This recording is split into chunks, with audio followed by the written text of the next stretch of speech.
organizada por la sección estadounidense del Instituto Iberoamericano de Derecho Constitucional y por la Universidad Nacional Autónoma de México a través de su sede en Seattle, Washington.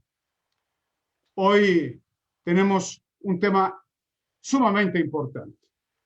Los eventos del 6 de enero en el Capitolio de los Estados Unidos y sus consecuencias constitucionales y legales. Y el cartel no podía ser mejor para enfrentar este interesantísimo tema. Tenemos a 5 espadas de un gran nivel académico, a quienes voy a ir presentando uno por uno, y en el orden en que los presente será el orden en el que hagan sus participaciones. A todos los que nos están atendiendo, todos los que nos están viendo y escuchando, muchísimas gracias por regalarnos este tiempo. Vamos a compartir con ustedes las próximas 2 horas para hablar de lo que pasó el 6 de enero, que no fue precisamente la epifanía ni la bajada de Reyes, sino todo lo contrario. Y el primer orador es el doctor y profesor Joseph Lenti. Joseph es egresado de la Universidad de Nuevo México, es profesor de Historia y de Historia Moderna de América Latina en Eastern Washington University. Hace relativamente poco, Joseph publicó un libro que también presentó en la UNAM, titulado Redeeming the Revolution, The State and Organized Labor in Post-Tlatelolco, México. Es un libro estupendo sobre el movimiento obrero en México. Y con Joseph he tenido yo la fortuna de correr algunas experiencias y quizás diría algunas aventuras académicas. La más reciente con esta organización que se llama People for Efficient Government. Y ahí Joseph habló sobre la latinoamericanización de la política de los Estados Unidos. Y yo creo que varios de los temas que tocó ahí Joseph los va a rescatar para la ponencia de hoy. A él agradezco muchísimo su presencia.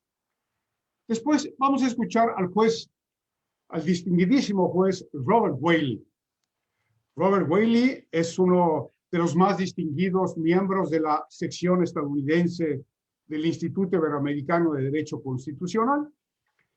Ha participado en nuestros últimos 2 congresos en la Ciudad de México y en Buenos Aires. Él es egresado de Princeton y de Emory, en donde obtuvo sus grados académicos en el ámbito jurídico. Ha sido Assistant U.S. Attorney, Trial Attorney, y desde el año 2009 tiene el nivel superior de Senior Judge en el Distrito Judicial del Este del Estado de Washington. Es también uno de los regentes, uno de los miembros, digamos, de la Junta de Gobierno de Eastern Washington University. Escucharemos después a David Landau.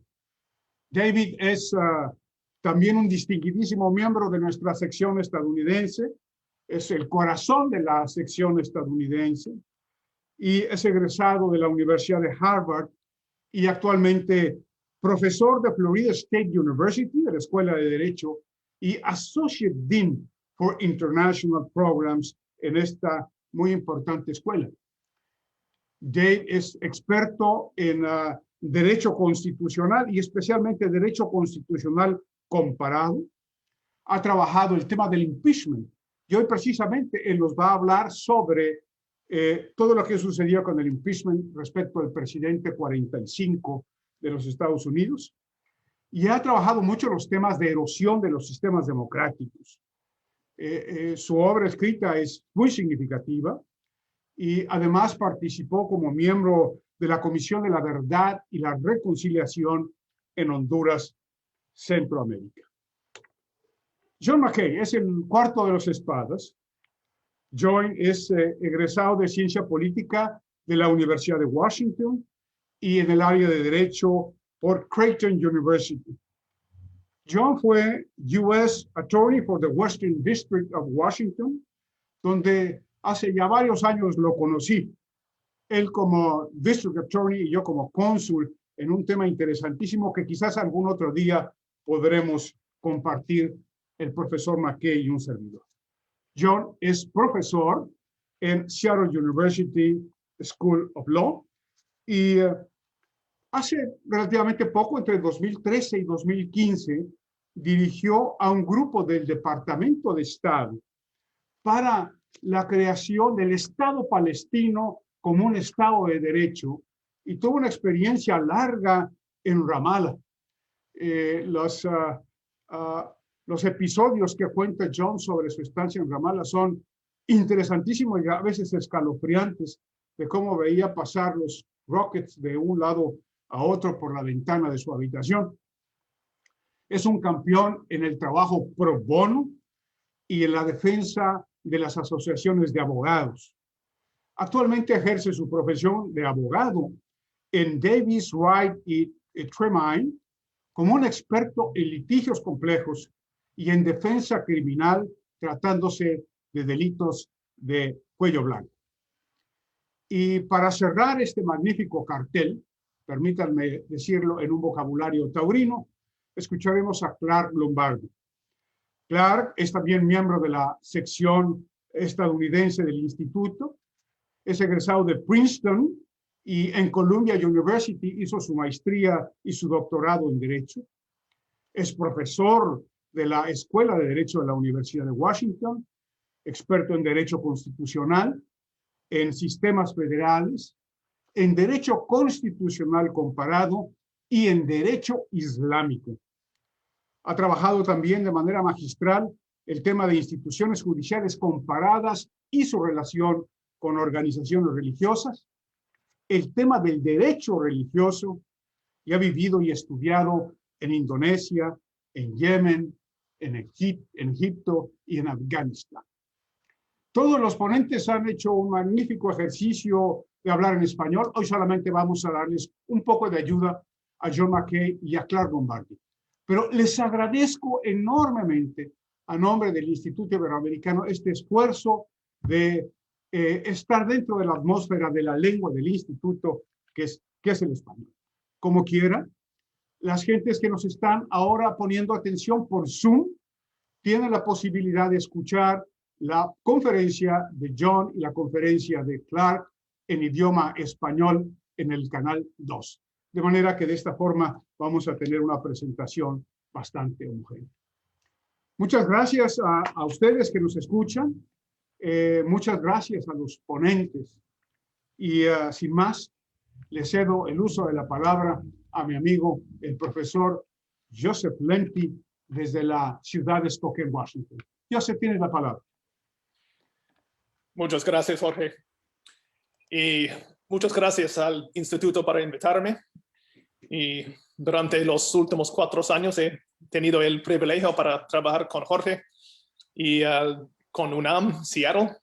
Y ha sido un placer tratar temas así, temas de tan importancia en estos días.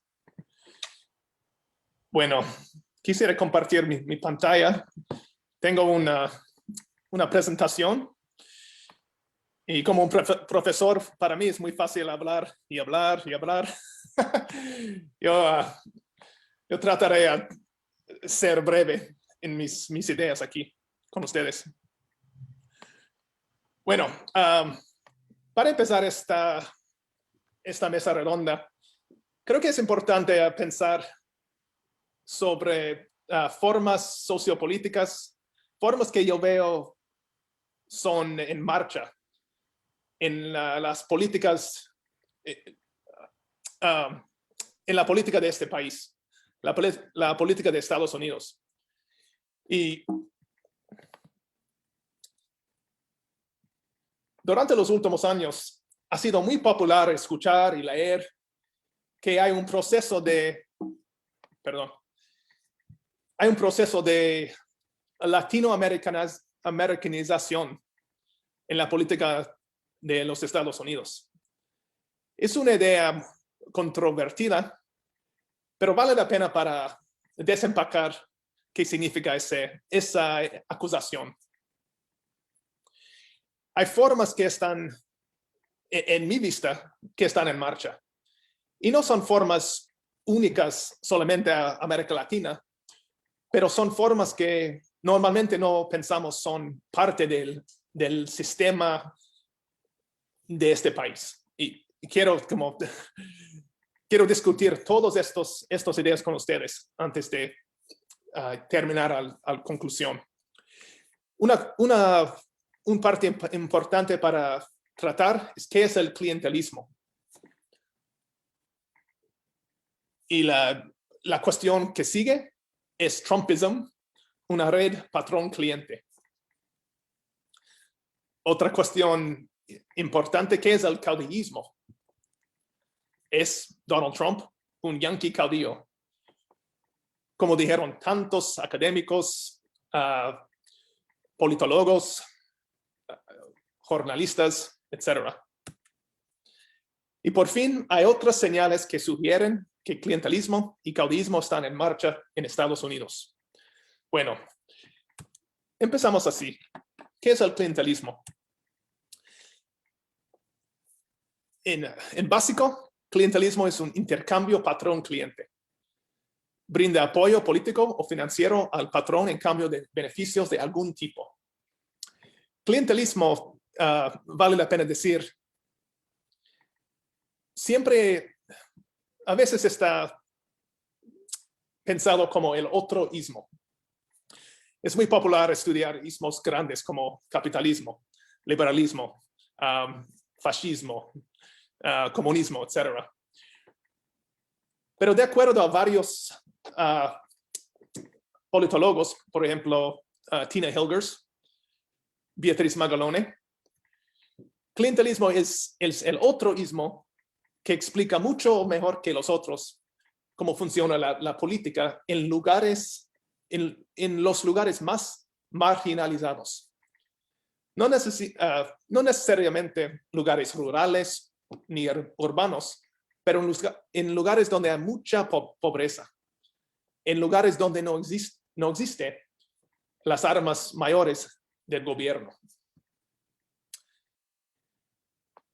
Clientelismo siempre está conectado a regímenes como el de Juan Perón y Evita Perón. Aquí es una imagen muy, muy famosa.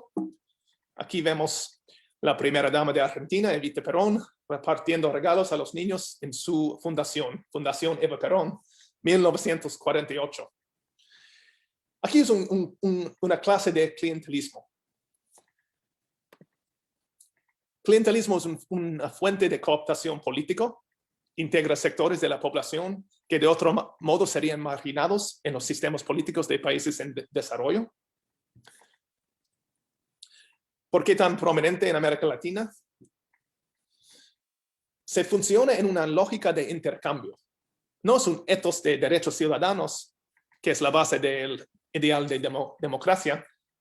Y de nuevo estoy como resumiendo las ideas de académicos como Tina Hilgers, sobre todo. Clientelismo es una relación especial entre cliente y patrón. El acceso informal de uno a su patrón le da seguridad que el sistema no puede, aún más importante, o nunca ha podido proporcionar. Entonces, clientelismo existe cuando la gente no tiene confianza ni tiene una conexión al sistema formal, al gobierno de las instituciones.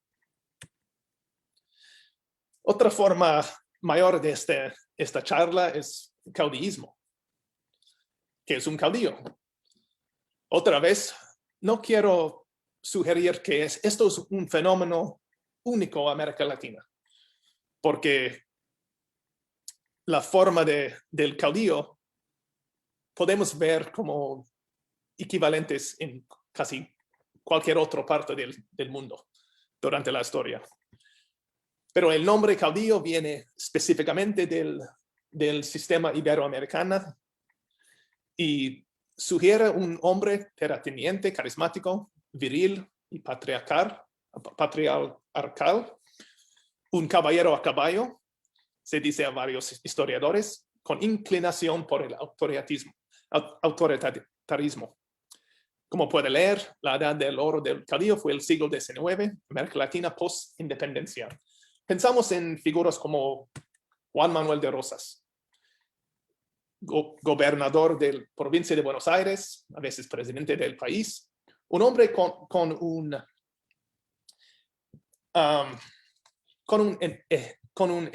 ejército cautivo, un hombre con el poder y la lealtad de sus vasallos para levantarlos cuando le conviene y levantarlos para derrumbar al gobierno existente cuando le conviene. También pensamos en una figura como Antonio López de Santa Anna. Él es interesante porque su ideología era tan flexible, ¿verdad? Para ser presidente de México en 11 ocasiones distintas, necesita tiene que ser ideológicamente flexible, a veces conservador, a veces liberal. Otros rasgos del caudillo: provinciano, xenófobo, católico, mercantilista, partidario de los privilegios y opuesto a la igualdad de derechos entre las profesiones, clases sociales, sexos y razas.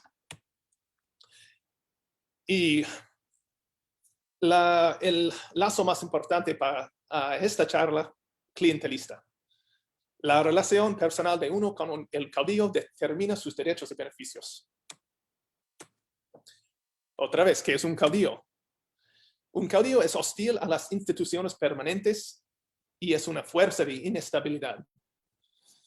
Como puede leer, el siglo XIX eran tan plagadas por guerras civiles por los poderes y las fuerzas de los caudillos, hombres en competencia y sus ejércitos cautivos. Entonces, una imagen muy famosa de la historia de México.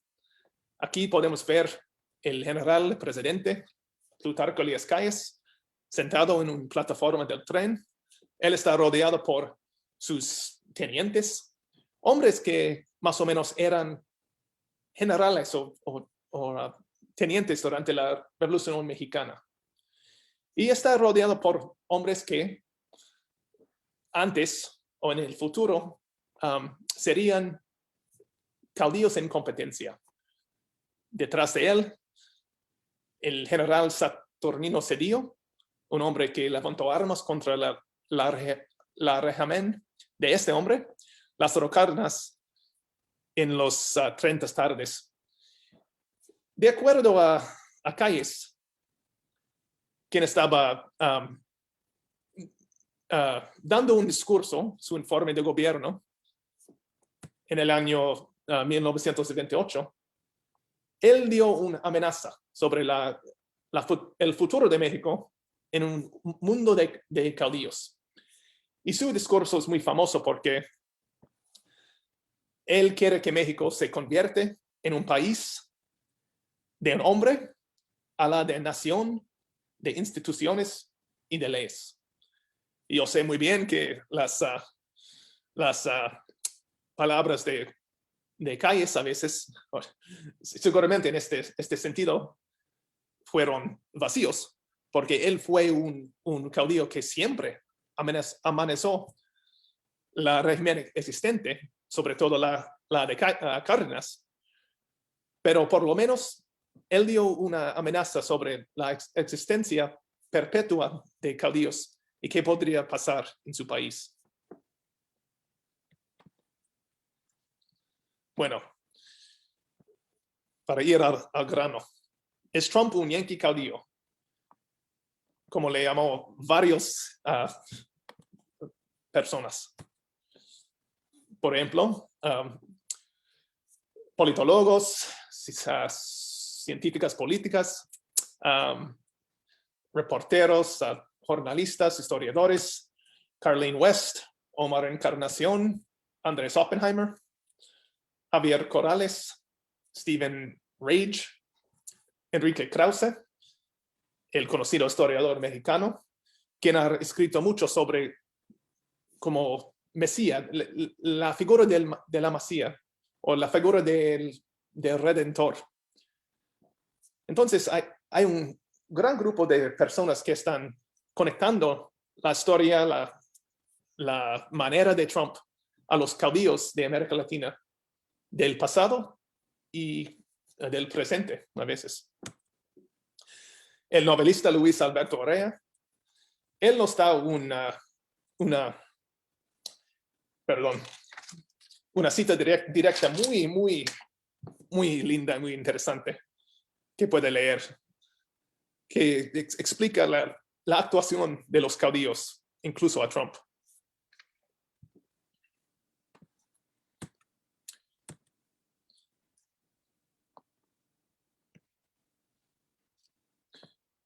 Si queremos pasar en unos puntos de viñeta para checar si Trump es un caudillo.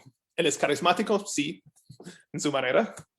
Viril, sí, también en su manera. Patriarcal, hasta misógino, definitivamente. Terrateniente, sí. Caballero a caballo, no, pero hemos visto imágenes de Trump en su carrito de golf, pero él no es un viril como un hombre montado a caballo, pero a sus partidarios él es muy viril, es un hombre. Inclinado por el autoritarismo, definitivamente. Políticamente conservador cuando le conviene a veces liberal en sus políticas. Xenófobo, sí. Imágenes así sirve para aumentar la mitología de Trump como un hombre, como un defensor del país. Él le encantaba compartir imágenes así le encantaba, ¿verdad? Antes, sí, en su cuenta de Twitter. Pero esta imagen sirve perfectamente para difundir la mitología de Trump y la mitología del caudillo, como quiere divulgar.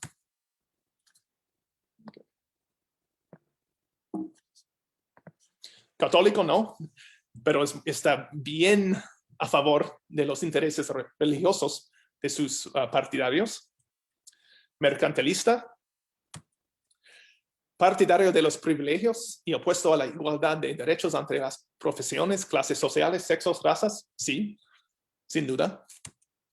Hostil a las instituciones y una fuerza de inestabilidad, sí, vimos esto definitivamente en el 6 de enero pasado. Y hemos visto eso durante su régimen. Él empezó combatiendo contra la FBI, a veces contra la IRS, y hizo toda su carrera como un hombre joven, luchando contra las instituciones primero de la ciudad de Nueva York y después las instituciones del país. Entonces él es una fuerza de inestabilidad par excelencia. Clientelista. A Trump es la política personal y transaccional. Son sus partidarios clientes. Se pueden esperar beneficios, políticas, protecciones legales, hasta perdones, a cambio de su apoyo político. En el caso de Trump, su dinero. Sí, definitivamente que sí. Alguien compartía esto conmigo unos días antes de la elección de noviembre. Y aquí el mensaje, nosotros podemos leer una llamada muy personal, muy clientelística. Trump, evidentemente, quiere que sus partidarios dale unas muestras personales de apoyo, de amor. Él quiere como el Trump Organization, quiere que sus partidarios se integren en una red de clientes, una red que puede dar aliento al líder cuando lo necesita, o, aún más importante, su dinero. Y ya está bien conocido que hay un después de la pérdida de noviembre. El Trump Organization recaudó algo como $300 millones de sus partidarios, donaciones de campaña. A pesar del hecho que fue evidente a la mayoría del mundo que el candidato se perdió, su red todavía estaba en marcha para ampliar su imagen y para continuar su legado en la política. Otras señales que cabe mencionar.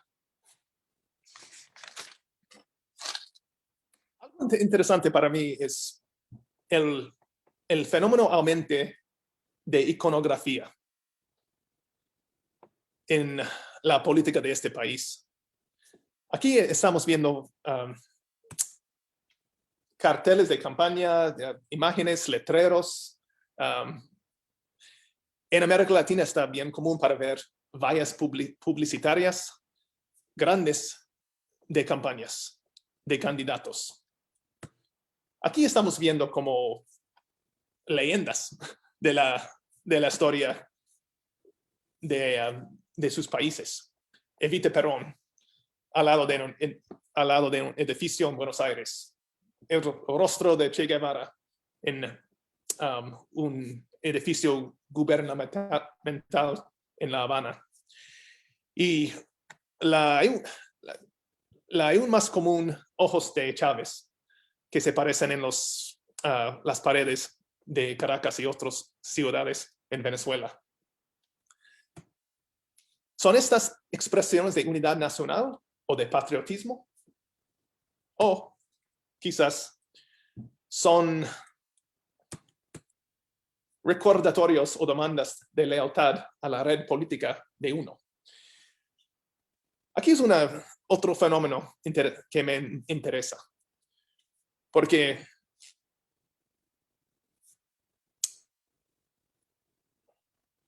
a mí me parece que el fenómeno de, por ejemplo, los rostros de candidatos, esa práctica es mucho más prominente en América Latina que en Estados Unidos. Y esta práctica ocurre en todos niveles, desde nacional hasta el estatal, pasando por las elecciones municipales. Es muy común para ver el rostro del candidato en su cartel de campaña.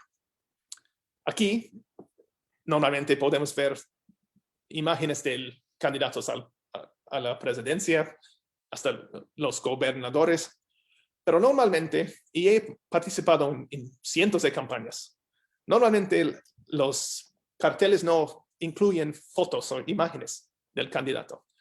Pero en México, por ejemplo, cuando he pasado mucho tiempo, casi siempre vas a ver la cara del candidato. ¿Por qué significa eso? No estoy seguro, tal vez ustedes me pueden explicar, pero cabe mencionar que es una gran diferencia entre los sistemas. Pero cosa importante es aquí hay una tendencia creciendo, un surgimiento de la iconografía en la política cotidiana de Estados Unidos. Aquí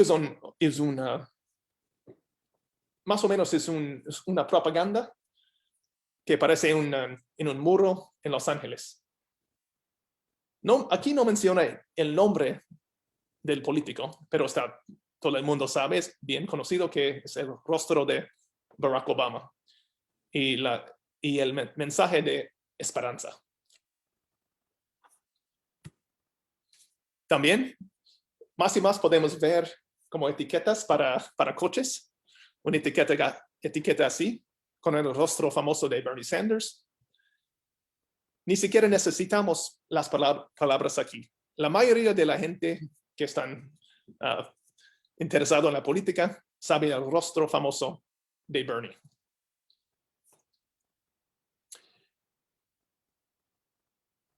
Otra etiqueta que estamos viendo más y más día tras día en las calles de este país es esta. AOC, Alexandria Ocasio-Cortez. ¿Por qué esto me interesa? Es porque a mí esto es un surgimiento de iconografía. Estos símbolos transmiten ideas que están mucho más grandes que los políticos y mucho más grandes que los partidos mayores. No son símbolos amenazantes a contra de esto. Esto seguramente es un símbolo amenazante. Y todo el mundo que se pone esta etiqueta a su coche quiere mandar un mensaje a sus rivales. O quiere como afiliarse con la red de Trump. En este país se llama virtue signaling. Es un señalamiento de virtudes. Otra vez, la etiqueta de Trump es muy amenazador. Y los otros no son tantos. Pero todavía los cuatro igual sirven para transmitir ideas a sus partidarios y quizás sirven para manifestar apoyo al caudillo de alguien. Esto es para mí es una tendencia preocupante. Es algo que parece que está creciendo cada día. Bueno, déjanos terminar con otra cita directa de presidente Cárdenas. En total, que concluyó que es importante para superar las instituciones sobre al individuo. Y él terminó con algo muy profundo en mi vista. No necesito recordar cómo estorbaron los caudillos.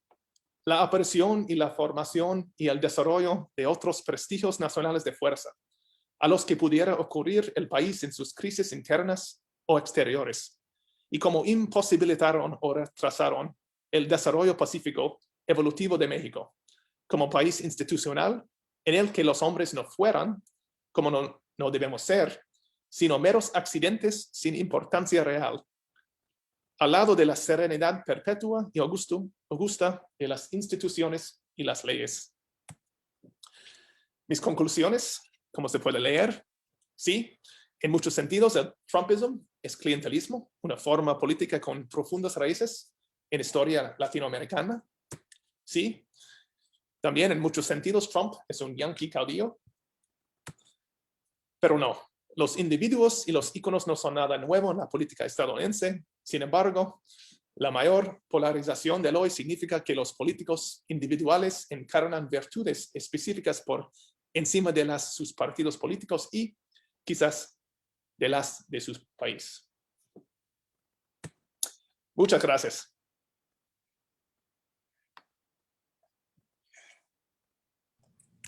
Muchas gracias, Joseph. Indudablemente es una presentación provocadora y provocativa. Espero que en el chat puedan hacerte distintos comentarios sobre estas reflexiones tan interesantes que nos has presentado. Y ahora presento al juez Robert Whaley, a quien le quedo profundamente agradecido, sobre todo porque nos va a explicar esta figura tan exótica para América Latina, que es el colegio electoral y su relación con el Congreso, y entonces lo que pasó el 6 de enero. Mi querido juez, tiene usted la palabra. Gracias.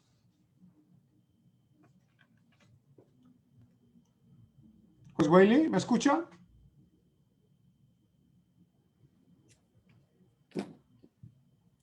Juez, parece que de alguna manera perdimos ahora al juez. Lo lamento, seguramente se va a incorporar con nosotros después. De suerte que entonces le pido a Dave Landau que por favor haga uso de la palabra y que nos cuente, bueno, finalmente qué pasó con el impeachment que nos tenía y nos tiene todavía tan interesados. Dave, tienes la palabra. Bueno, gracias. No sé si sea posible que también quisiera compartir mi pantalla, ¿no? Claro. Ok. Ok. Un segundo. Listo. Bueno, pues mi presentación se llama Estados Unidos, una sociedad bloqueada, ¿no? Eso es un término que yo creo que lo he utilizado mucho como en las 80s en Colombia, ¿no? Entonces estoy pensando un poco en qué podemos hacer sobre las instituciones, ¿no? Y crisis que pienso que tenemos en el país. Voy a utilizar el segundo proceso de destitución de Trump como una ventana para hablar un poco sobre esas preguntas, esos temas más fundamentales. Bueno, para empezar un poco sobre el proceso que estaba pasando, ¿no? Como realmente bien sabemos ustedes, nosotros hemos tenido 4 procesos de destitución en contra de presidentes en nuestra historia, ¿no? Solamente esos 4. Y tenemos alguno un poco después de la guerra civil, en contra del presidente Johnson, 1999 en contra del presidente Clinton, y ahora hemos tenido 2 en los últimos 2 años, ¿no? En contra de Trump. Teníamos algún juicio en 2020 y otro 2021. También solamente hemos tenido 8 individuos destituidos en la historia del país. 2 han dado jueces federales, ¿no? Entonces, la verdad es que es un proceso que no hemos utilizado mucho en la historia del país. Yo con algunos coautores el año pasado, Tom Ginsburg y Aziz Huq, ambos de la Universidad de Chicago, escribimos un artículo sobre los procesos de destitución en derecho constitucional comparado. Y lo que encontramos es que no son siempre malos por la democracia. De hecho, ellos podrían jugar un rol positiva como una salida de un crisis, ¿no? Entonces hay momentos en que hay una crisis profundo en el país y el proceso de destitución funciona un poco como una salida de esa crisis.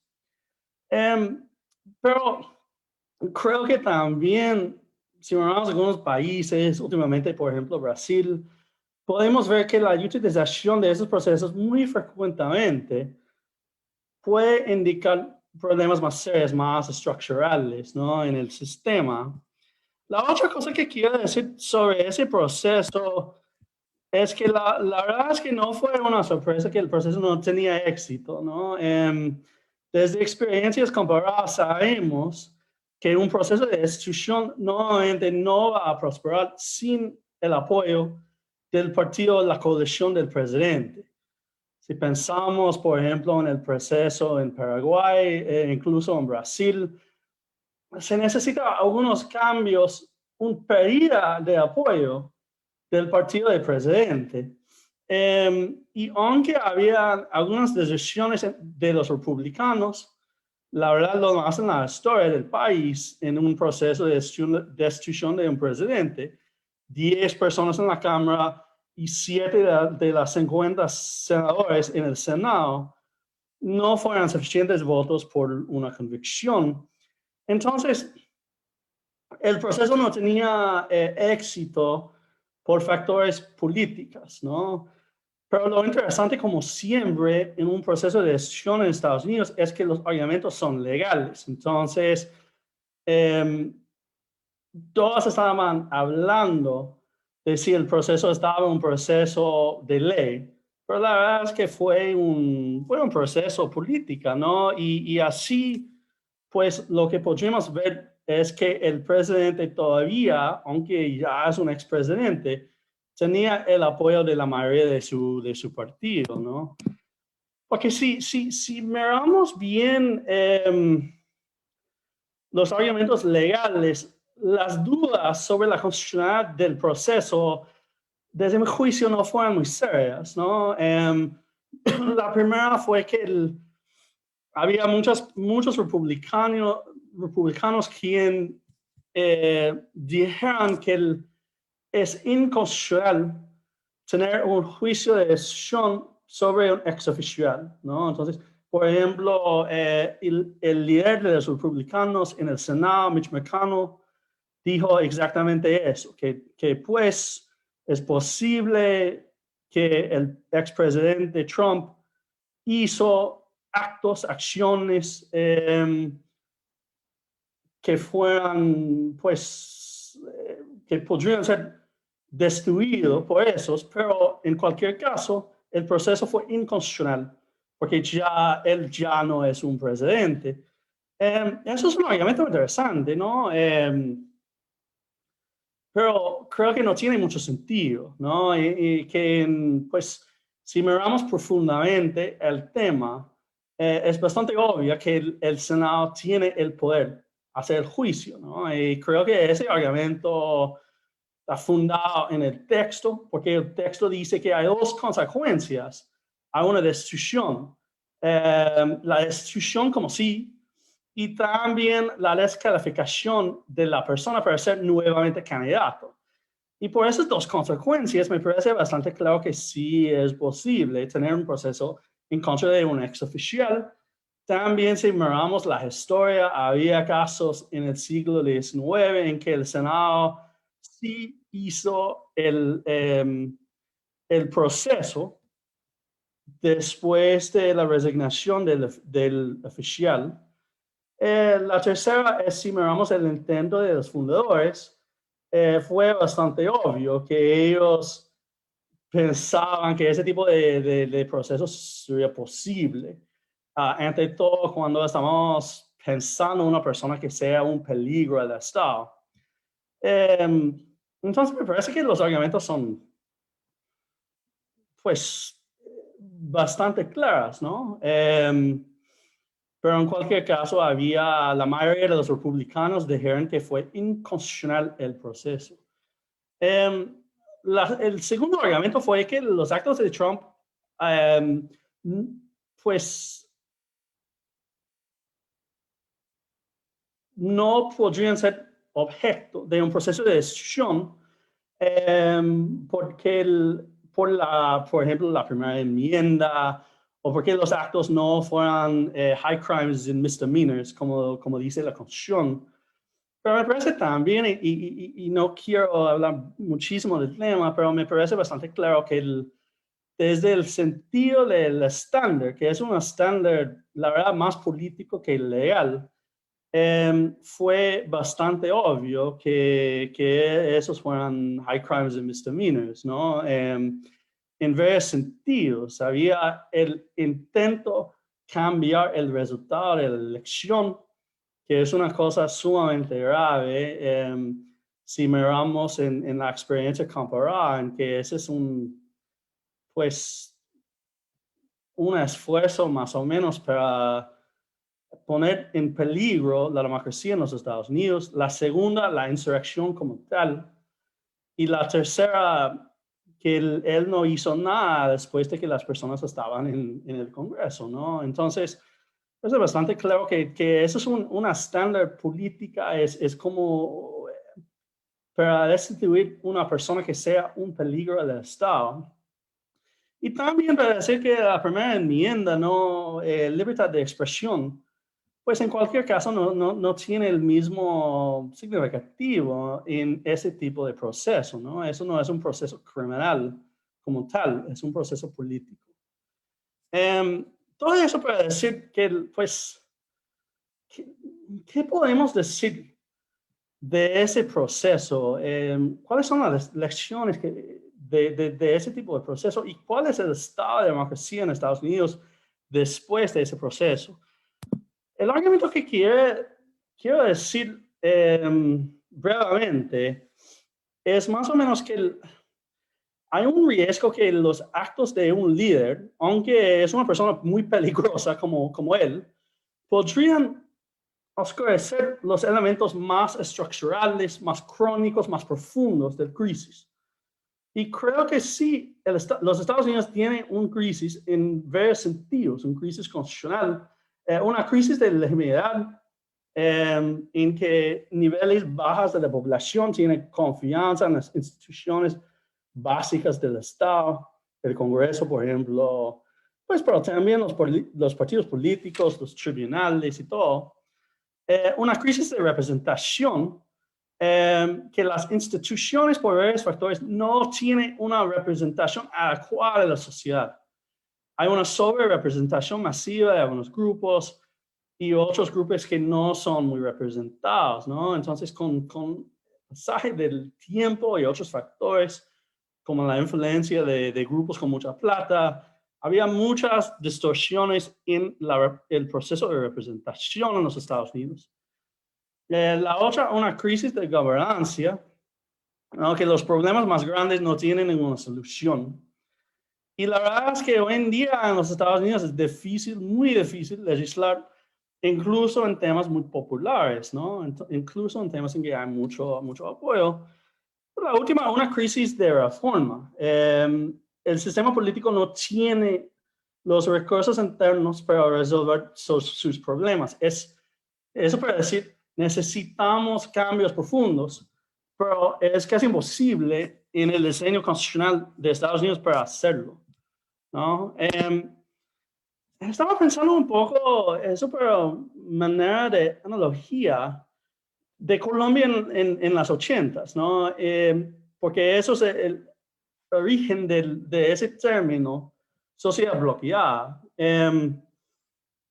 Colombia termina un periodo de conflicto civil, se llama la violencia, con cambios constitucionales y informales para construir un pacto de los dos partidos políticos dominantes, se llama el Frente Nacional, pero con tiempo el régimen causó problemas estructurales muy profundos y del mismo tipo, ¿no? De legitimidad, de representación, de gobernación. No, eso no para decir que las situaciones son iguales, solamente que creo que podemos utilizar, es útil pensar un poco en la analogía de los dos contextos. Y la otra cosa es que el sistema no fue muy capaz de alta reforma por muchas razones, ¿no? Fue casi imposible hacer las reformas suficientes. La salida en Colombia en 91 fue una asamblea constituyente. Entonces fue una nueva constitución. Había un movimiento de estudiantes, de otros actores en las 80s, como fin de las 80s, y después había un proceso del poder constituyente originario que estaba legitimado por poco, pero creo que por como un voto, 2 votos, por la Corte Suprema de Colombia. Después había un proceso muy importante para hacer una nueva constitución allá en Colombia. Y la cosa que quiero preguntar un poco es que, ¿cómo podemos desbloquear el sistema político de los Estados Unidos, ¿no? ¿Cómo podemos hacerlo? Y me parece un problema muy complejo, ¿no? Una opción sería una reforma constitucional formal, pero el problema en los Estados Unidos es que el proceso es muy exigente, ¿no? Se necesita 2/3 partes del Congreso y también 3/4 partes de los congresos de los estados. Y eso es solamente la regla básica. Para cambiar una institución como el Senado, que tiene muchos problemas, desde mi perspectiva, es aún más difícil. Es imposible, la verdad. para cambiar el Senado, la estructura del Senado, se necesita los votos de cada estado que va a perder representación en el Senado. La Constitución dice eso. Entonces, creo que es muy poco probable que podamos hacer cambios fundamentales así en el ambiente político actual. Otra posibilidad, una nueva constitución. Y es cierto que hay algunos elementos en la izquierda y la derecha quienes quieren una convención constitucional, pero creo que sería, pues, muy compleja, muy difícil reemplazar una constitución muy venerada como la nuestra, ¿no? Con mucha edad. Sí pasó en Colombia una constitución de más que un siglo, pero el contexto fue diferente, ¿no? Y me parece que en Estados Unidos eso sería sumamente difícil hacer y también un proceso sumamente peligroso en ese contexto, ¿no? Que sería muy peligroso, muy complejo hacerlo. Bueno, la tercera opción, cambios constitucionales por la ruta de la jurisprudencia. Eso ha estado una ruta muy importante en la historia del país. Hay ejemplos muy interesantes. Durante el New Deal de Franklin Delano Roosevelt, por ejemplo, la Corte Suprema cambió más o menos en un año toda su jurisprudencia sobre los poderes del gobierno federal. Pero actualmente me parece mucho más probable, lamentablemente, que la Corte tendría un efecto regresivo en los problemas estructurales básicos, ¿no? Entonces, pues no soy muy optimista que la Corte va a ser la solución tampoco.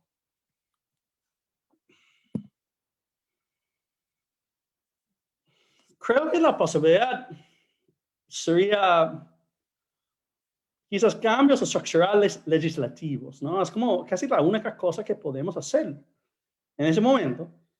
Y creo que, pues, en varios campos la Constitución da mucho poder latente que no, hasta el momento no hemos utilizado a las instituciones federales, ¿no? Un ejemplo muy importante en el momento es sobre las elecciones. La Constitución dice que los lugares, la manera, la hora de tener las elecciones federales por senadores y representantes, el Congreso tiene la última palabra. Los estados tienen un poder, pero el Congreso tiene la última palabra. Eso podría ser utilizado por muchísimos propósitos, ¿no? El día de la elección, la manera de votar, como votación por correo, por ejemplo, que hay un ataque bastante fuerte en contra de ese mecanismo en muchos estados como Georgia. También cosas como gerrymandering, por ejemplo, como está hecho los distritos para dar una ventaja a un partido u otro.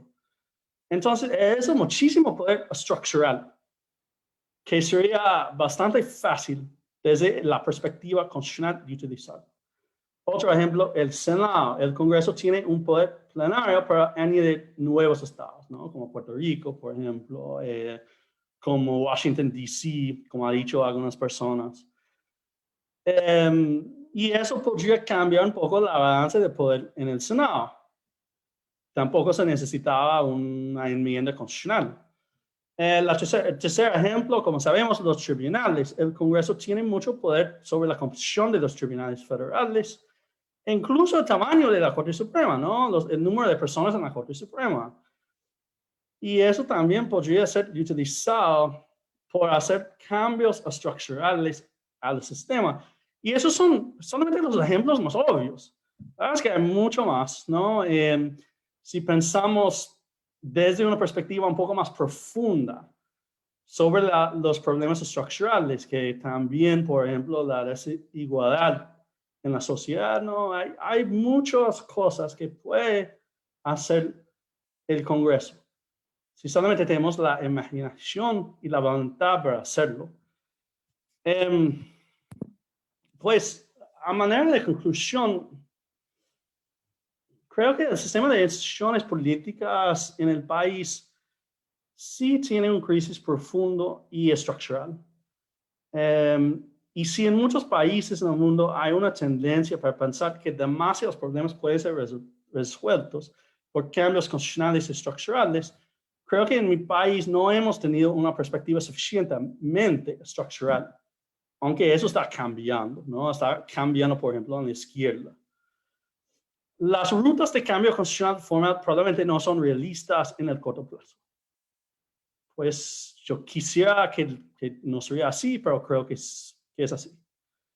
Pero el Congreso sí tiene un poder importante adecuado para resolver varios problemas. En ese sentido, quiero concluir para decir que el problema es un problema de voluntad. No es un problema de voluntad, quizás más que un problema de poder. Que el Congreso sí tiene muchas opciones, mucho poder para resolver muchos aspectos de esa crisis. Y un símbolo muy fuerte de esa falta de voluntad para mí es el filibuster, ¿no? El parte de la regla, eso para decir la regla en el Senado que dice que se necesita 60 votos para legislar en la mayoría de los temas. Y lo interesante sobre el filibuster es que no tiene ninguna rutas en la Constitución. No está en la Constitución. Tampoco es una ley, es solamente una regla interna del Senado. Sería posible cambiarlo con 51 votos, ¿no? Últimamente, todo en el Senado se puede hacer con una mayoría, pero se falta la voluntad para hacerlo todavía, ¿no? Y me parece muy curiosa.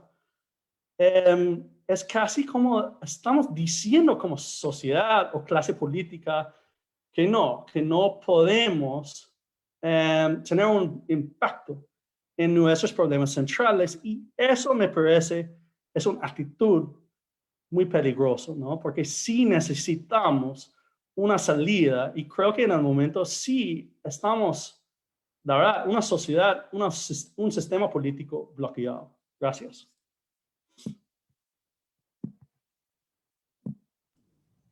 Muchas gracias, profesor Landó. Sumamente interesante su participación.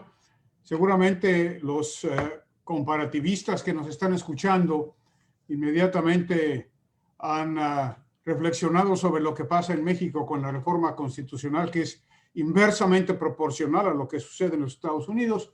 En nuestro querido México nos apresuramos a celebrar las 800 reformas formales al texto de la Constitución. Muchas gracias, Dave. Seguramente habrá mucho tiempo para la reflexión. Y ahora sí, me toca el turno de presentar al juez Robert Whaley, que ya lo tenemos otra vez en la línea. Perdón, juez, que nos hubiéramos separado unos minutos. Lo vamos a escuchar con mucha atención para que nos explique, bueno, ¿y qué hay atrás de esta figura del colegio electoral? ¿Y por qué el ataque al Congreso? ¿Por qué era tan importante? Tiene usted la palabra, juez. ¿Puede oírme, Jorge? Podemos oírlo, juez. Bueno. Voy a hablar en español, aunque los participantes piensan después que había mejor que hablo en inglés en usar un intérprete, pero voy a hablar en español. Lo hace muy bien, juez. Okay. Las opiniones y ideas que le doy hoy solamente son míos y no representan ninguna otra persona. Bueno, el Capitolio de los Estados Unidos fue atacado el 6 de enero de 2021 durante una sesión conjunta del Senado y la Cámara de Representantes. Estos órganos se habían reunido, como exige la Constitución de los Estados Unidos, para contar los votos para el presidente de los Estados Unidos. ¿Por qué se combinan el Senado y Cámara de Representantes para contar votos? ¿Y qué se habría logrado si la turba hubiera detenido el escrutinio y causado el rechazo de los votos de los estados de Georgia, Pennsylvania, Arizona, Michigan y Wisconsin? Esta presentación abordará estas dos cuestiones. Cuando uno piensa en las elecciones en el mundo moderno, el ganador es normalmente el candidato que recibe más votos en una elección general por el pueblo. En los Estados Unidos, las elecciones federales y estatales generalmente se llevan a cabo el mismo día de noviembre y los resultados se determinan contando los votos recibidos por cada candidato. Las oficinas estatales como el gobernador y los legisladores son elegidos por mayoría de votos de los ciudadanos.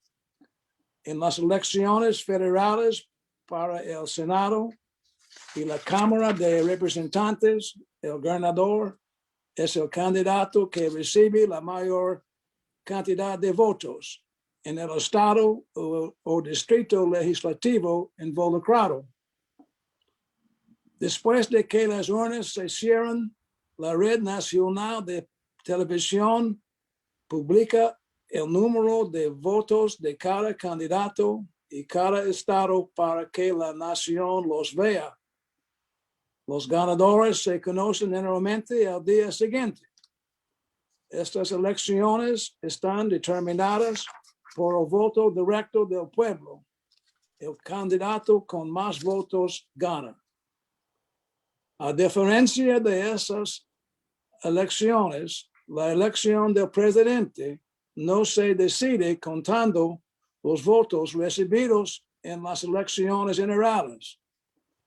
Más bien, la Constitución impone un proceso arcaico y complicado para seleccionar al presidente. Las razones detrás del proceso se conocen observando los diversos métodos de selección del presidente considerado por los redactores de la Constitución. Los delegados de los diversos estados se reunieron en Filadelfia, Pensilvania, en 1787 para considerar los cambios en las instituciones de gobierno existentes en virtud de los artículos de la Confederación. Los artículos de la Confederación formaron el gobierno de las antiguas colonias americanas después de la Guerra de Independencia. Uno de los cambios fue establecer una autoridad ejecutiva, un presidente, que no existía bajo los artículos de la Confederación y no existía en ningún otro país. Los delegados no tenían un modelo que copiar en la selección del presidente. La primera propuesta fue presentada por delegados del estado de Virginia. Virginia propuso que el presidente fuera seleccionado por la legislatura nacional. Se consideraron otros métodos de selección, incluyendo que las legislaturas estatales seleccionaran al presidente y por elección directa por el pueblo. El borrador final de la Constitución propuesta aceptó la propuesta de Virginia de que la legislatura nacional seleccionara al presidente. Este método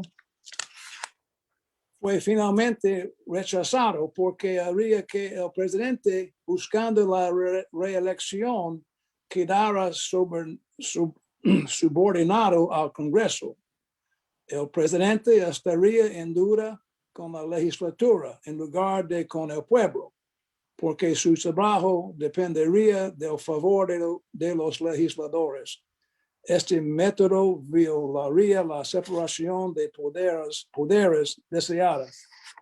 La Cámara de Representantes controlaría al presidente. Otras dos opciones fueron consideradas para evitar los problemas de selección del presidente por la legislatura nacional. La primera fue la elección directa por el pueblo, en la segunda la elección por las legislaturas estatales. La elección directa por el pueblo fue apoyada por muchos delegados, mientras que los historiadores han considerado otras razones para el rechazo de elección directa por el pueblo. Bajo un análisis más moderno y honesto de los diarios de los debates de la Convención Constitucional, uno se destaca como concluyente: la esclavitud. La esclavitud fue introducido en Norteamérica en 1719 en Virginia, y en los siglos siguientes creció hasta que dominara las economías de los estados ubicados en el sur del país. Como existía en otros lugares, muchas personas no querían que la esclavitud continúe en el nuevo país. Las cuestiones de prohibir la importación de esclavos, abolir la esclavitud, de la obligación de estados libres para retornar esclavos escapados dominaban los debates y tenían que ser resueltos para crear una nueva constitución. Cómo tratar esclavos en imponer impuestos nacionales o en determinar la población por motivos de representación fueron crucial en resolver conflictos entre estados libres y estados esclavistas. Para conservar el poder político, los estados esclavistas querían que todos los esclavos fueran incluidos en la población con el propósito de determinar el número de representantes en el Congreso Nacional. En cambio, los estados no esclavistas y que oponían esclavitud en la nueva nación no querían contar ninguno de los esclavos con fines de representación en la legislatura nacional. En 1787, el 40% de la población de los estados del sur eran esclavos.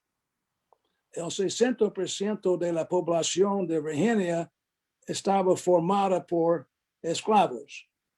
Sin contar estos esclavos con fines de representación, los estados de retención de esclavos serían abrumadoramente superados en número por los representantes de los estados que no eran esclavistas.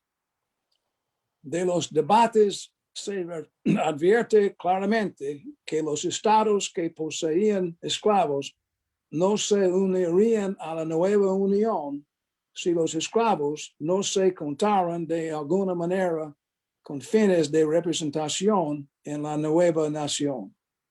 Este conflicto entre estados esclavistas y no esclavistas habría condenado la formación de una nueva unión, a menos que este conflicto se resolviera. Después de muchos debates, se llegó a un acuerdo en que 3/4 o 60% de la población de esclavos se incluyera en la enumeración de personas para el reparto de escaños en la Cámara de Representantes. En términos generales, el compromiso dio lugar a que los estados del sur tuvieron un tercero más de representantes de los justificados por la población votante. El compromiso de 3/4 de contabilidad de esclavos por propuestos de representación en la Cámara de Representantes condujo a los debates sobre la elección del presidente. Si los esclavos no serían contados a los efectos de la elección del presidente, los estados esclavistas sufrirían la misma desventaja que se identifica en la elección de la legislatura nacional. Al dirigirse a la elección directa del presidente por el pueblo, James Madison, un virginiano considerado el padre de la Constitución, reconoció que el pueblo en general era el más apto para elegir al presidente. Sin embargo, hacerlo sería inaceptable porque los esclavos no podían votar en el poder político de los estados que sostenían esclavos dependía de contar esclavos para las elecciones. Después de haber rechazado la elección del presidente por la legislatura nacional y la elección directa por el pueblo, era necesario llegar a otro compromiso. Este compromiso fue la creación del colegio electoral y explica la reunión del 6 de enero en el Congreso Constituyente.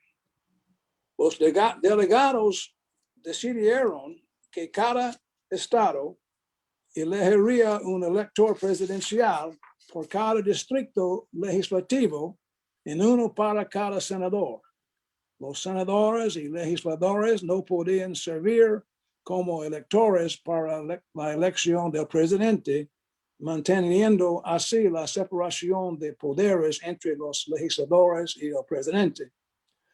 Mediante el uso de distritos legislativos federales en cada estado para seleccionar electores, el número de electores para el presidente en los estados esclavistas se incrementó aproximadamente un tercero. Sin los electores agregados representados por los esclavos, es probable que Jefferson de Virginia hubiera perdido la elección de 1800 en los dos virginianos, Madison y Monroe, elegidos en los años siguientes, también hubieran perdido. La Constitución requiere que los electores se reúnan en cada estado para votar por un candidato para el presidente. Los estados están obligados a certificar los resultados e enviar los resultados al Congreso. Entonces, el Senado y la Cámara de Representantes se reúnen el 6 de enero de cada año electoral para contar los votos para el presidente y vicepresidente. Para ser elegido, un candidato debe recibir la mayoría de los votos electorales. En una carrera normal de 2 personas, un candidato recibirá la mayoría de los votos. Cuando hay varios candidatos, un candidato puede no recibir la mayoría. En lugar de tener una vuelta para decidir la elección, la Constitución indica que la Cámara de Representantes determine al presidente, en el Senado el vicepresidente. En lugar de cada uno de los 438 legisladores tenga el mismo voto, el voto lo hacen los estados. Votación por estados resulta en 50 votos totales, uno por cada estado. En efecto, en tener una elección decidida en la Cámara de Representantes es sorprendente. Por ejemplo, California, con casi 40 millones de residentes, tiene el mismo voto para el presidente que el estado de Wyoming, en un estado con menos de 600,000 residentes. El asalto a la capital se explica por el deseo de que la Cámara de Representantes seleccionara al presidente. En las elecciones de 2020, los estados certificaban los votos electorales en cada estado el 14 de diciembre. 306 votos electorales fueron certificados para el señor Biden y 232 para el presidente Trump, una clara mayoría para el señor Biden. Estos certificados estatales fueron enviados al Congreso para ser contados por la Cámara y el Senado combinados. si el escrutinio no se hubiera completado o los votos fueron rechazados para que el señor Biden ya no tuviera mayoría, entonces la Cámara de Representantes seleccionaría al presidente.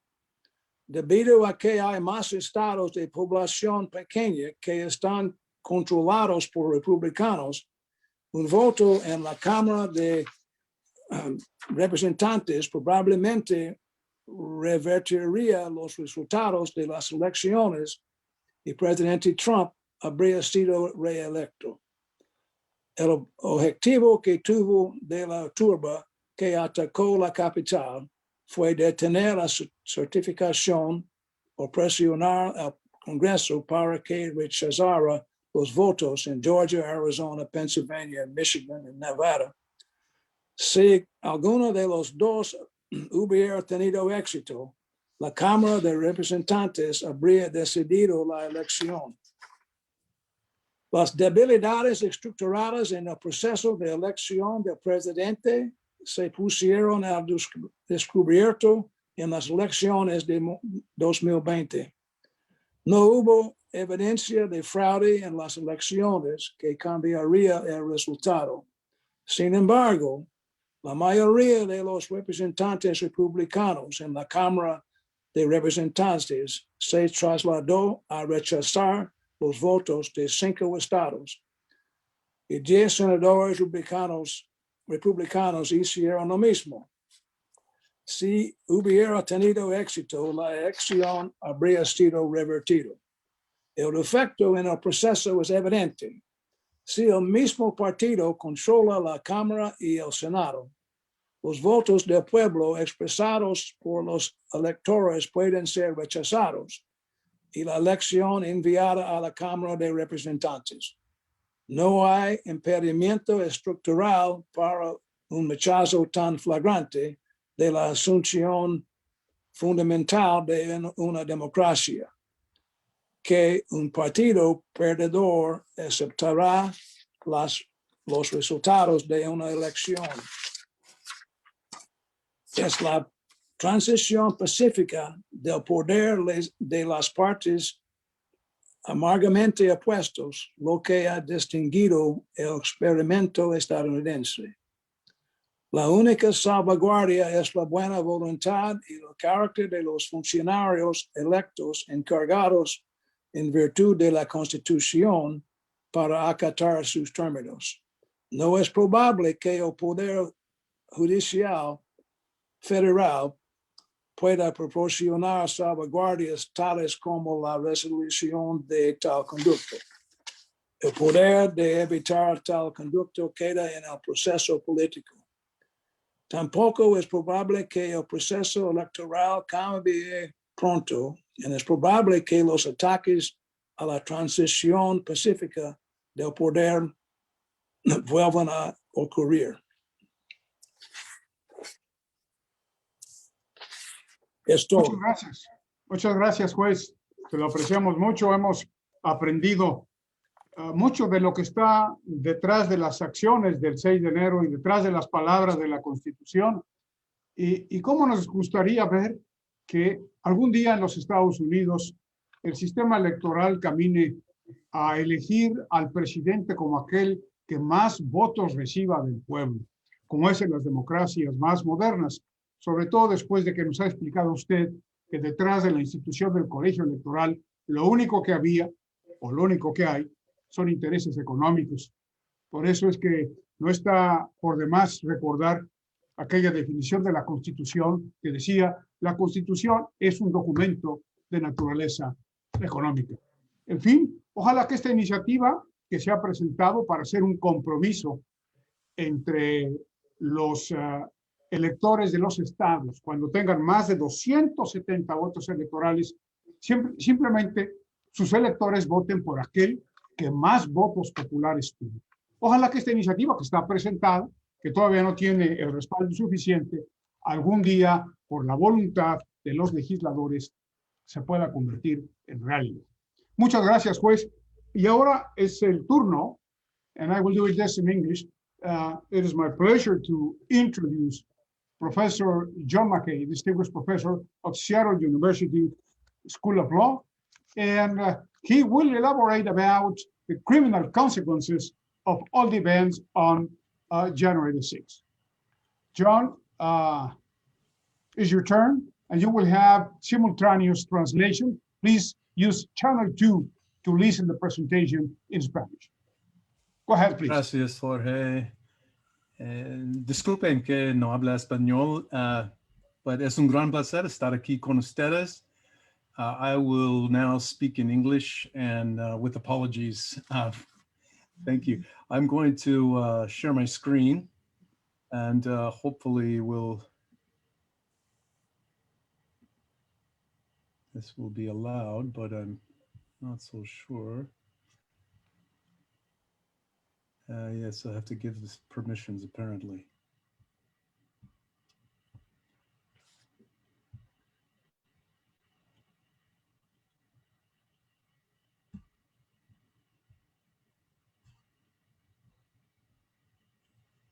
Excuse me while I try and get this.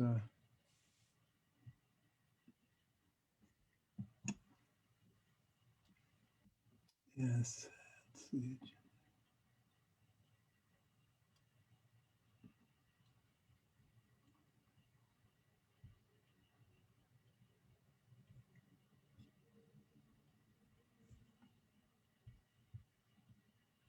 Un momento.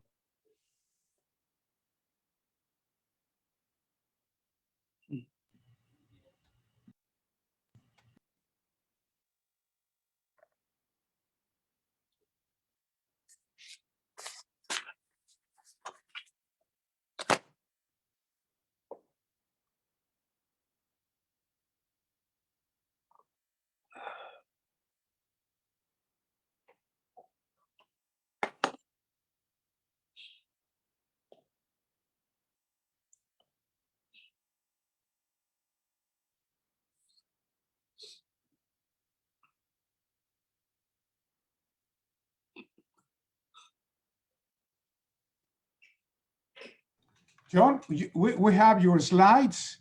If you want, we can put it for you.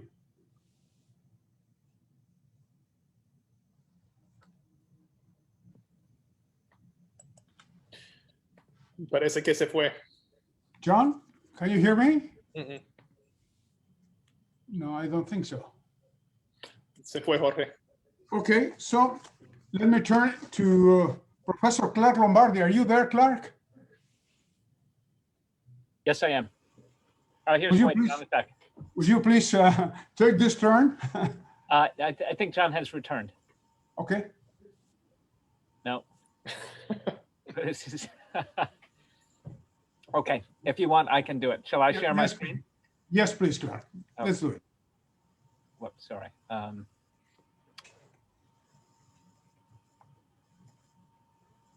So I will share screen here. All right, and Okay. let me see how I can from current slide.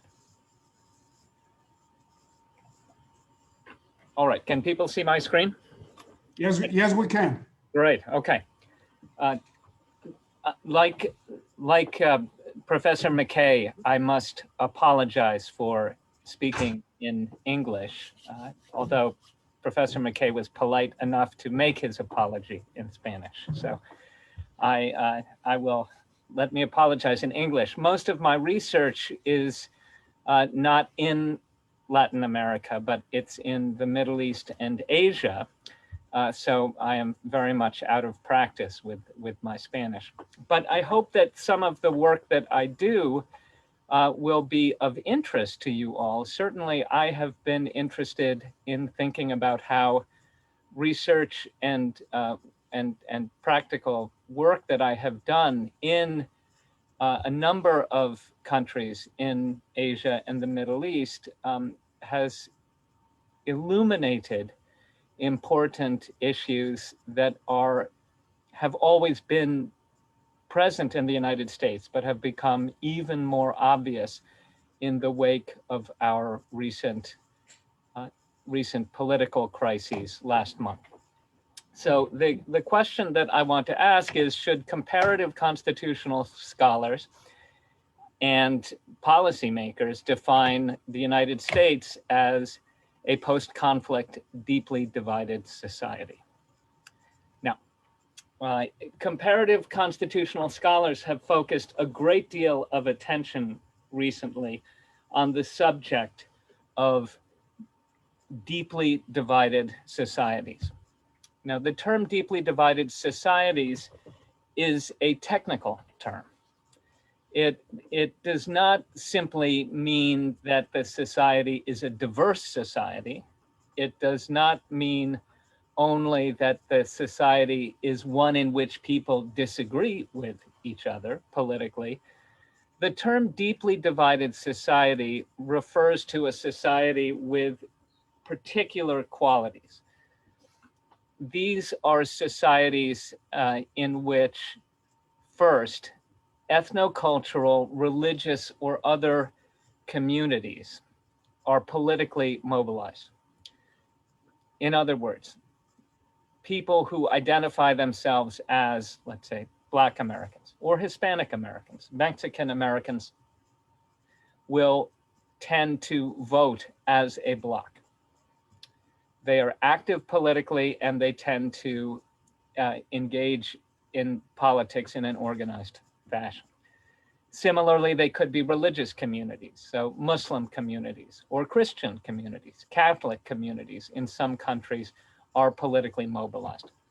In a deeply divided society, these ethnocultural, religious, or other communities are politically mobilized, and identification with these communities is the basis of political behavior over a long period of time. Consistently, people in a particular community will vote in a similar fashion based on the interests of their community.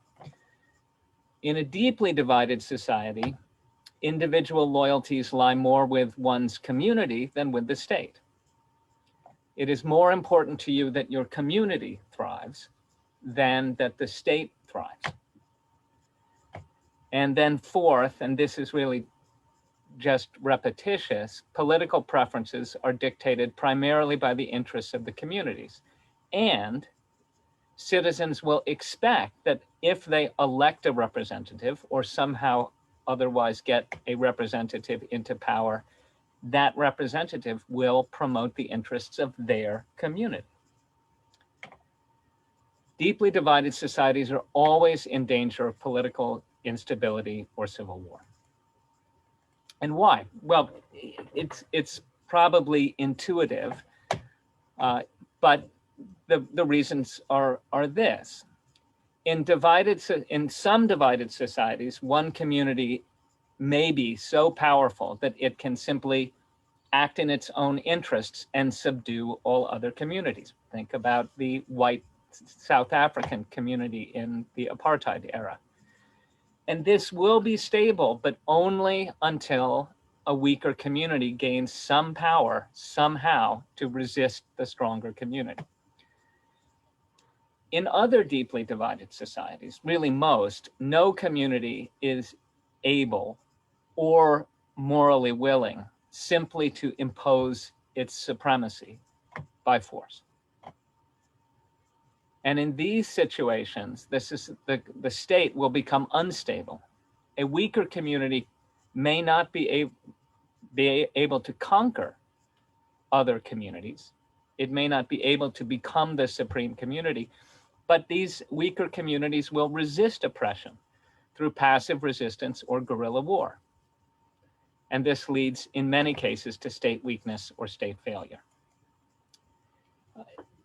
The research that has been done on divided societies has often looked at post-conflict societies, catastrophic situations. Much research started in the Balkans after the collapse of communism. People have done a lot of work, or certainly I have done a lot of work on Afghanistan after the fall of the Taliban. Recently, there has been interest in Myanmar as a divided society, something that is quite relevant today.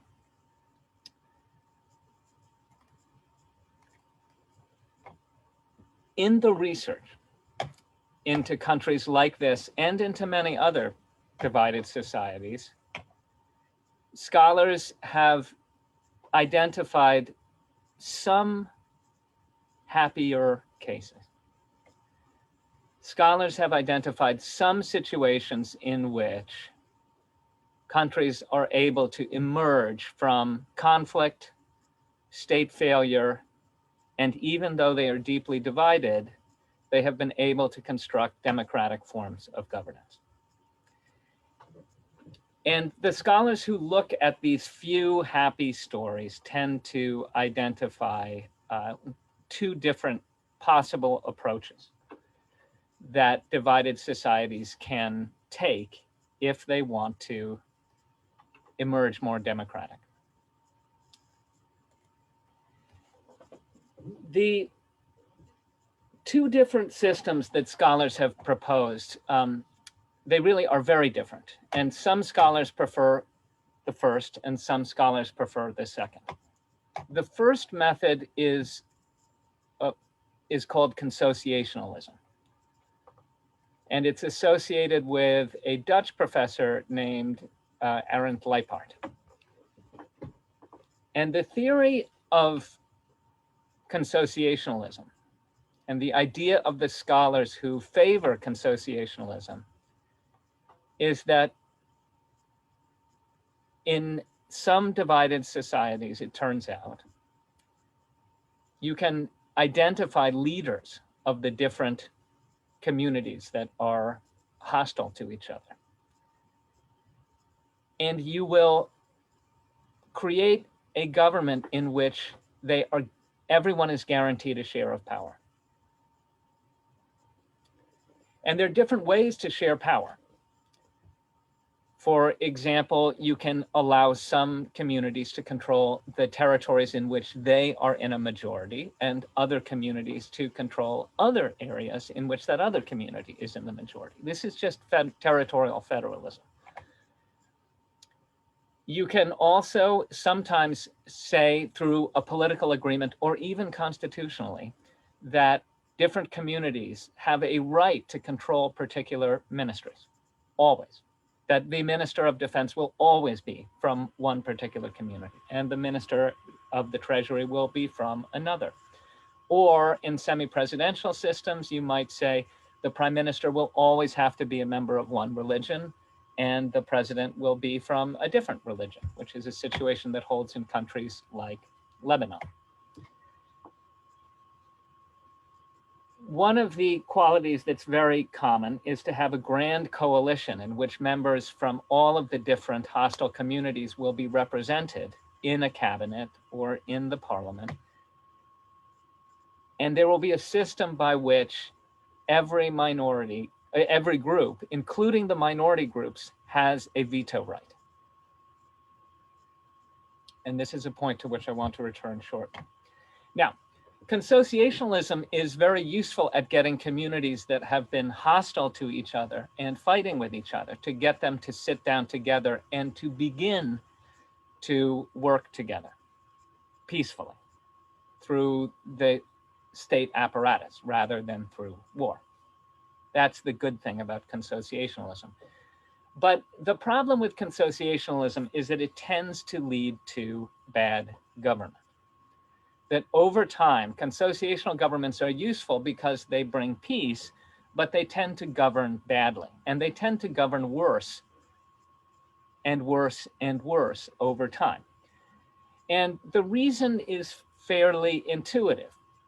Leaders who are guaranteed power, and remember, every community has a leader and that leader is guaranteed a role in the government, no matter how offensive they are to opposing communities. And in some ways, no matter how ineffective they are as governing politicians. So leaders who are guaranteed a role in government have no incentive to try and cooperate with their enemies in other communities. They all just are guaranteed to sit there no matter how badly they behave. And in situations like this, communities tend to elect the most aggressive champions of their own community. So you tend to get extremists who will serve together in cabinets, people who are really not very good at working together. And because you have in these cabinets extremists and not centrists, you tend to get gridlock. And governments really tend to fail to do simple tasks very well. So consociationalism is a great way to bring an end to a war, but it is not a very good way to create an efficient government. Now, because of this, a different theory appeared, and this different theory is associated with the scholar Donald Horowitz. And Donald Horowitz said that we really, because consociationalism creates bad governments, we should instead create a different type of system, not a consociational system, but what he calls a centripetal system. And this is a very fancy word that refers to something fairly simple. Centripetalism is the idea, a centripetal force is a force that brings people inward, like gravity. It brings everyone towards each other. And he says that consociationalism actually tends to make people dislike each other more. We need to create a system that will try to encourage not extremists to enter the government, but moderates to enter the government. How does this work? Well, he says we should never, ever, ever have formal power sharing. If you have formal power sharing, then extremists come into government and make everything worse. So he says a centripetal system must ban any party that is associated formally with a community. It must allow and encourage multiple candidates, many candidates for every position. And it must have rules that encourage every candidate who wants to win office to seek votes, not only from their own original community, the community from which they come, but also from the other communities that are historically hostile to the candidate's community. Now, how do you do this? Well, Donald Horowitz is a particular fan. He particularly likes ranked choice voting. And ranked choice voting are systems in which every voter does not just vote for one person, but every voter has to list which candidate they like the most and put them in order. So every person will, if there are 5 candidates for the position of president, then every person will have to fill out 5 names. They say, I would like this person to go. This is my preferred candidate, usually a candidate from my community, of my race, of my religion, my community. But then you must say, if my candidate does not win, if my candidate does not get 50%, then I would prefer this other candidate. This is my number 2 choice. And you must say, what's my number 3 choice? And when the election votes are counted, then everybody looks and sees, has anyone won a majority? If not, you go to the person who got the least votes and you eliminate them, but you ask, what was every one of these persons' second choice?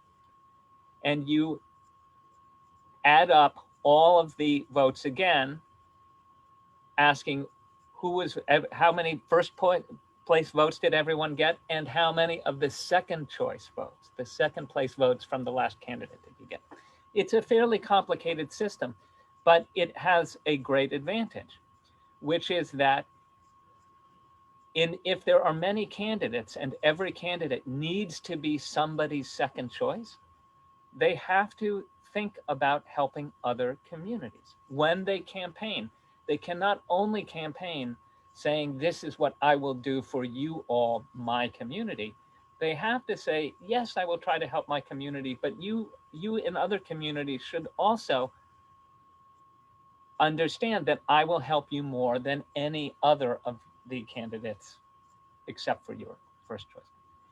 In this case, it is what he calls incentivizing moderation, or as he puts it in many articles, it makes moderation pay off for a politician. And this system, he says, and there is evidence that it's true, this type of system does tend to create a government that works more efficiently for a longer period of time than consociational government. But the problem with it is that it requires a basic measure of trust. It is clearly a better system when it can be implemented. Once it starts running, it does better work than consociationalism. But in many countries, including many countries where I have spent a lot of time, like Afghanistan, like Iraq, like Yemen, like Myanmar, there is not enough trust for people ever to begin. In some of these countries, people just will not fill out 5 names. They will only vote for their candidate, and if they cannot vote for one candidate, they will not participate in government. And in countries like that, then centripetalism is a nice idea in theory, but in practice, it cannot ever start. So what should we do? Well, one possible solution is sequencing. And by sequencing, we simply mean that the Constitution, in theory, could say elections will be, or the government will be consociational for 5 years. And after 5 years, the government system will move to centripetal voting, to a ranked choice voting election. That's in theory possible, but scholars have never yet figured out when exactly. How would you measure the time in which a switch could happen effectively from consociational government to centripetal government? We don't know exactly how the timing should work, and we don't understand exactly how the switch should happen. Should you first should you make consociational power sharing guarantees fewer, and fewer until they disappear? Or should you move immediately from an entirely consociational system to an entirely centripetal system? We just don't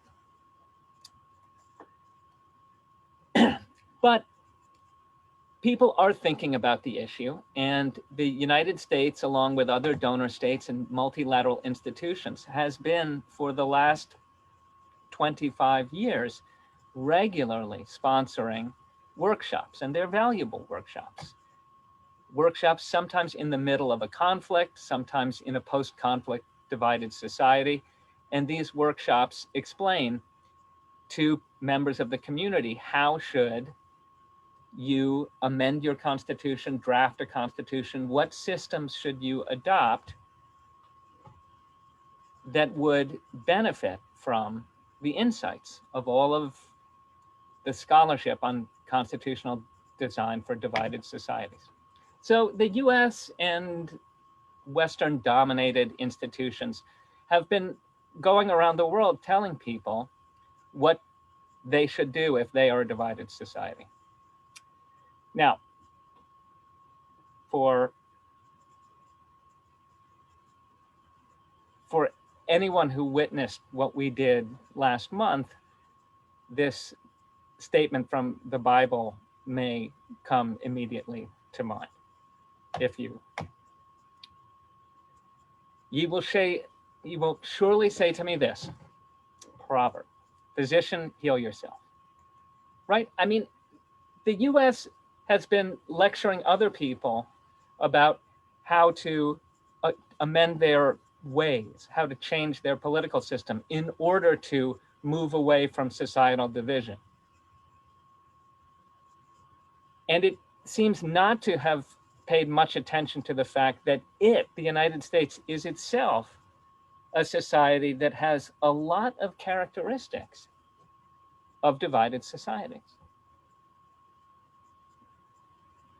United States, European, and other scholars have been lecturing other people about what they should do to become, in their own, in the minds of the donor, more like us. But maybe divided societies should not become more like us, the United States, because the United States is a deeply problematic place in many cases. Something is clearly wrong in United States politics. And it's going to force us to ask then, is the United States itself a deeply divided society? If so, what are the boundaries of the entrenched hostile communities? Which are the communities into which we have divided ourselves? How hostile are they really?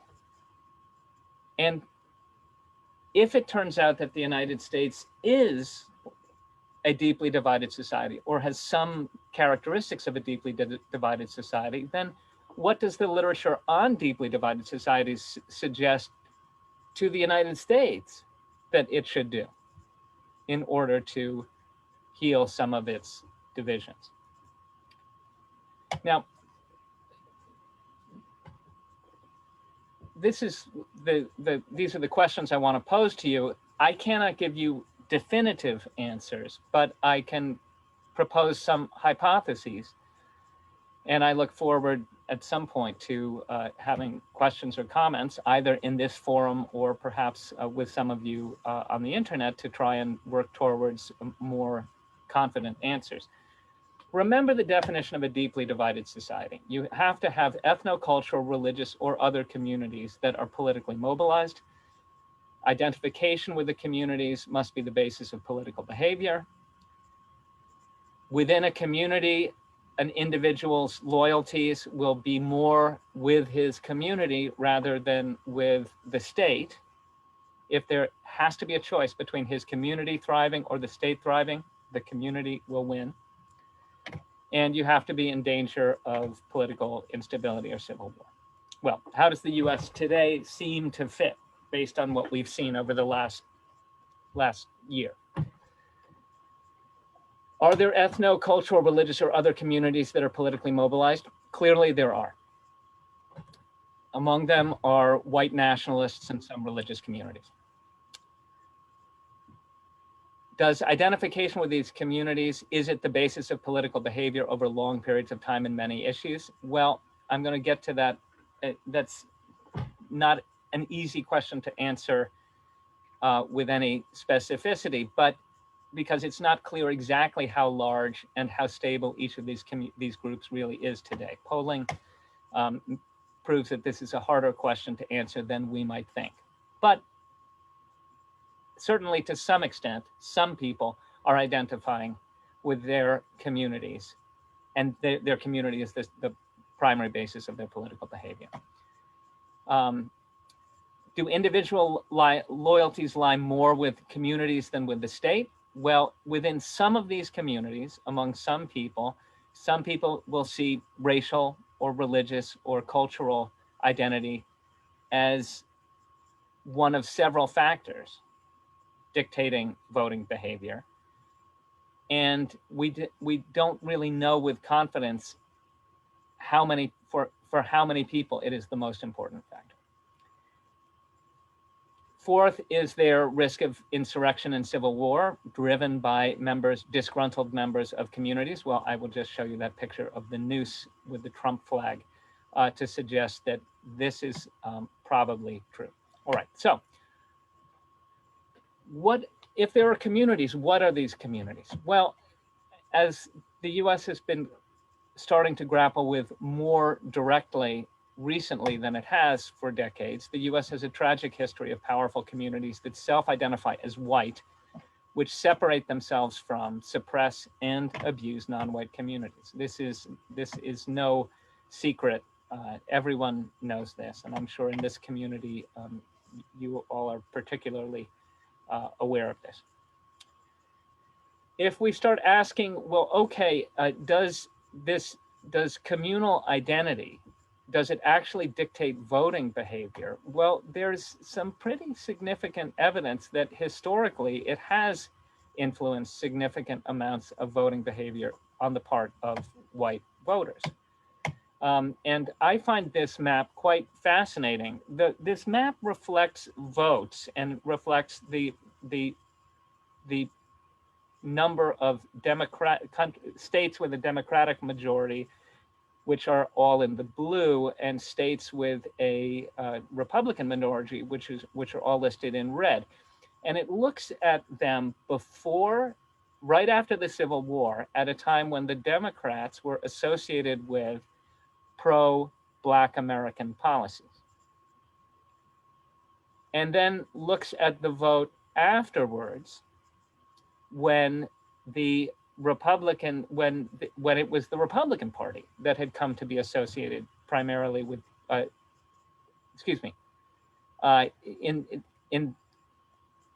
1896, the Democrats were associated with pro-Black policies, and by implication, among white nationalists, anti-white policies. And in the 2000 election, it was exactly the reverse. The parties had each changed enormously, and by 2000, Democrats were associated with pro-Black or pro-non-white policies, and the Republicans were associated with with the reverse. And what we see is that change in policies seems to have led to an exact switch, an almost exact switch in which states voted for which party. So we understand that there is significant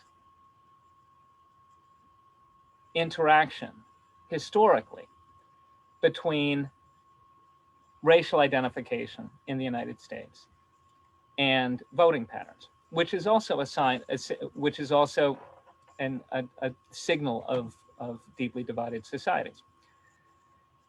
On the other hand, it seems that this is not, that race, even though, and racial identity, even though it clearly influences behavior, may not dictate it entirely. And there is a great deal of very, very interesting, but also perplexing, confusing data that has been coming out recently from polling and elsewhere, which illustrates this point. Now, we see it visually. We understand intuitively this must be true. The Black Lives Matter movement is, of course, led by, and led very effectively by Black Americans, but it has significant support. We see it visually among a large number of white Americans. We see it visually in the protests, and the polling indicates that this is true. And of course, we also see that there are, within the Hispanic community in particular, in Florida, it was enormously important during the last election that a number of Hispanic Americans were so driven by anti-communist ideology and perceptions that they voted for President Trump, a person who had been painted by his opponent as being as holding anti-Latin American, anti-Hispanic views, and indeed was pursuing anti-Hispanic policies. And the polling, as I've said, if we look at this chart, and I'm going to have to move on, but this chart demonstrates that this is true, that actually perplexingly, during the presidency of President Trump, he actually began to lose votes among white voters. As a percentage of white voters, President Trump lost voters in this last election, but he actually won higher percentages in the last election of Black voters, Latino or Hispanic voters. And this is an extremely interesting fact that people are still trying to digest. But what it tells us is that although racial identity and religious identity clearly are clearly influencing many votes, it's not going to be dispositive for everyone, and maybe not dispositive for majorities. So we're still trying to work this out. And we get similar data shows up when we try to figure out How important is one's religious identity to one's voting patterns? How important is one's political party? Clearly, it influences voting behavior, but it doesn't seem to be dispositive for the vast majority of people. It just influences. All right, so it's impossible to pinpoint exactly where the US today falls on this spectrum of moderately divided to deeply divided then. We have communities, they are hostile, but we're not sure exactly how big the communities are or how much identity how much identity with one community is going to dictate behavior. We're going to need to do more research because the questions matter. Different levels of division, and this is what's interesting, different levels of division suggest different governmental practices. Remember, consociationalism, if a country is implacably divided, if people have zero trust, if the vast majorities of people within each community have zero trust in members of the other community, then you need a consociational government because people will not work together at all. If you're only a moderately divided society, if there is some level of trust, then centripetalism is a better system because consociationalism is necessary to bring people together, but it leads to bad government. So if you have enough trust that you can get people together, then you're going to want to use a centripetal system. Now, what's interesting, if we look at how the US is structured, sometimes in its constitution, but especially in some of the conventions. For example, there are internal rules, and Professor Landau pointed this out. There are internal rules within the legislature about how votes will be taken, how the process will operate. The United States operates on a very consociational basis. US governmental practices look a lot like consociational governments. We don't talk about it that way, but they are. Federalism is a typical quality of many consociational governments. But more importantly, the way that elections are run with massive voter suppression, tolerated through gerrymandering, and the way that the rules of the Senate work, including the ways in the rule that you must have unanimous consensus to bring a vote to the floor, and the institution of the filibuster, which Professor Landau talked about, all of these effectively give a minority veto. So the United States is a system that's not only federal, but it's also a system in which people have guaranteed seats. Different communities are guaranteed a seat through the institution of gerrymandering, and once they come into the Congress, they have effectively a minority veto. In this type of situation, the US is consociational, and what we're seeing is that it has all of the problems you expect to see in a consociational government. And just as in consociational governments around the world, in deeply divided societies, the problems get worse over time. We are seeing parties beginning to elect extremists. Communities are beginning to send more and more extreme candidates to Congress, people who do not work well together. We are seeing more and more gridlock, and we're beginning to see effectively state failure. The United States' response to the COVID crisis is effectively a case of state failure, exactly the type of state failure that I was studying and at conferences about in Lebanon, the classic consociational divided society. So it seems to us, that the evidence that the lesson from constitutional design for divided societies would be that the United States has been a consociational government for too long, and we should start trying to get rid of consociational guarantees in favor of more centripetal systems of governance. Well, what would that look like?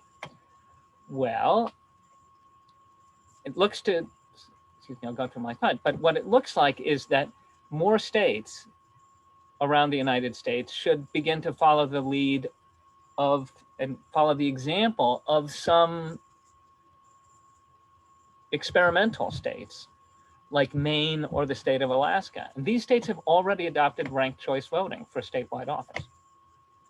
This would, in fact, be a very useful development, says the research. If we draw lessons from if we draw for ourselves the lessons that we have been trying to teach people in Afghanistan, then we would encourage, or we would want to see more states adopting ranked choice voting. And we should see more states trying to end the practice of gerrymandering legislative districts. We should try to encourage more diverse legislative districts. And finally, within the federal government, and this is something Professor Landau already suggested in a different context, we should try to end consociational conventions. We need to end minority vetoes. And that would suggest, among other things, changes in the rules that currently require consensus for bills to be voted on in the Senate, but also it may suggest that those who want to eliminate the filibuster are on the right track. So, I'm more than running out of time. I apologize to all of you for taking so much of your time. I will simply say again that what I really, the final thought that I really would like to leave us all is that the United States and people in this institute and people around the world have been studying the issue of constitutional design and constitutional practices for divided societies, but at least American scholars have not often thought about how those lessons apply in the United States, and that is something they should do more often. And it also is a final thought that's really not directed at you all, because you are comparative constitutional law scholars, but might be directed to many people in the United States Academy, is it reminds us how important the study of comparative law and comparative constitutional law is. Around the United States, at least, we're having a loss of funding, and we're having declining resources devoted to comparative studies. And the theory that I hear from people, including some in my own law school, is that because the United States has so many problems, we need to study the US and not other countries. And what I hope this presentation has suggested is it's exactly the reverse. We have so many problems in the United States, we need to study other countries more and think about what we can learn from their experience. With that, I will thank the Institute. I will thank UNAM in Seattle. Professor Madrazo, I want to thank you in particular for helping to organize this very, very fascinating subject, and I look forward to being in contact with all of you again in the future. Thank you.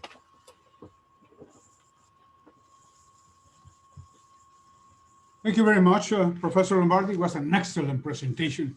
We are really very grateful with all the light that you put on this very complex issue, a very painful issue, just suffering this divided society in the United States in the current days. Thank you very much indeed. And of course, we will have a lot of time to discuss this topic. And now it is a turn, finally, of my friend, John McKay. So with no more introductions, I would like to present Professor John McKay to you all. Thank you. John, the floor is yours. Thank you, Jorge. I apologize for the difficulties. I think someone has to enable me to share the screen. Otherwise, I'll just go through my presentation. I think that is happening now. So I will just move quickly to this, and hopefully, can you all see that now? Yeah. Oh, very good. Okay.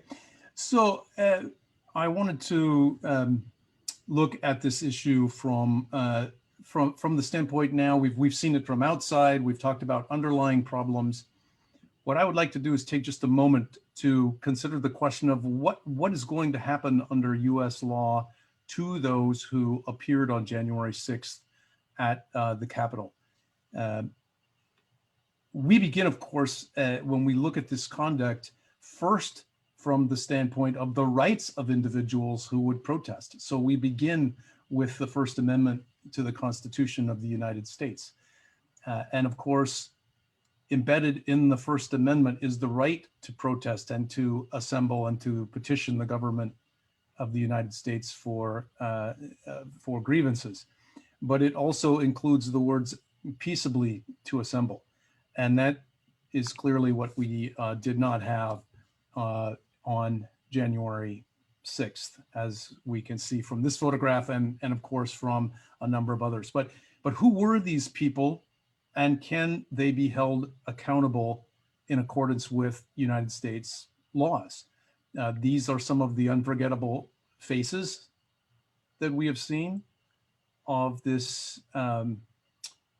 Well, I'm calling it an insurrection here. It's been called domestic terrorism. I don't agree with that characterization. I don't believe it is terrorism at all. I think it is, in fact, violence against the government, and quite possibly insurrection and incitement to insurrection. On the screen, you'll see a series of laws that are typically used by government prosecutors in the United States when you have civil unrest. And these are sort of the basic approaches that might be taken. So if we put aside the facts of January 6th, including the role of certain government actors in the January 6th events at the Capitol, you see these provisions which allow prosecutors to, in the first case, go after individuals who are carrying firearms and using them in interstate commerce, that is to move someplace to cause violence of some kind. Also, a common tool is to use federal statutes that involve impeding or stopping police officers from conducting their business or government officials from conducting their business. Again, a very common tool used by prosecutors, grand juries, and eventually courts. And then the final basic statute is crossing state lines to organize or incite a riot. So where you have something that appears on the surface, as we did on January 6th, you certainly can look for those individuals who are traveling in order to cause this kind of problem. What's happening from January 6th? There have been over 100,000 tips given to the FBI. These numbers are several days old, and in fact, they're growing by leaps and bounds. 140 persons have been charged. I believe that number is now approaching 200 who have been charged. Of course, the federal system requires a grand jury to be convened to bring these charges forward. And in just a moment, I'll go over what some of those charges have been. There are 230 suspects, and you'd say, well, why only 230 suspects? Many of these, in fact, most of these are persons who posted photographs of themselves on the internet, on their Facebook page, indicating that they were at the Capitol and that they entered into the Capitol grounds, which of course is illegal. More concerning is the next point, that there are at least 40, again, that number continues to grow, who had ties to extremist or fringe groups. And that becomes important when we talk about insurrection in just a moment. Of those who were initially identified, there were 13 who have identified themselves as supporters of QAnon. And for those who are familiar with this, and QAnon is a sort of shadowy philosophy, if not a group, who are not constrained by truth, but have put forward a number of unsubstantiated conspiracies about government and government actors. They tend to be identified as supporters of the former President Donald Trump. 15 of those identified are members of something called the Proud Boys. And the Proud Boys are an extreme group, a far-right group. They are also a very important group along with the Oath Keepers. So although the entry says Proud Boys, also I want to include a discussion about the Oath Keepers. And the Proud Boys tend to identify more with white supremacists. The Oath Keepers are typically military-style organizers who believe that the government is going to have to be opposed violently and militarily. And speaking of the military, at least 33 of those identified and charged by the government are former U.S. military or members of the police. So the next issue is what federal charges can be brought against these individuals. So consider first that when you see this on the media, you see a lot of people, a lot of bodies in motion. You see a lot of people masked, some because of the virus, but others simply masked because they don't wish to be identified by cameras. And so it is not entirely possible, of course, to identify every single person who participated in breaching the barricades and entering the United States Capitol. And again, let me just set the context. This was not, a nice summer day in Washington where tourists are filling in to see the Supreme Court, the Library of Congress, and the Congress of the United States, the Senate and the House in this particular part of the United States government. This was the day that the United States Congress was to formally enroll the votes of the Electoral College and to formally elect Joe Biden as the president of the United States. So the date itself is significant and will tie in the charges brought to those who engaged in these activities on January 6th, because the date that was chosen was a critical date, actually a critical constitutional date in the United States.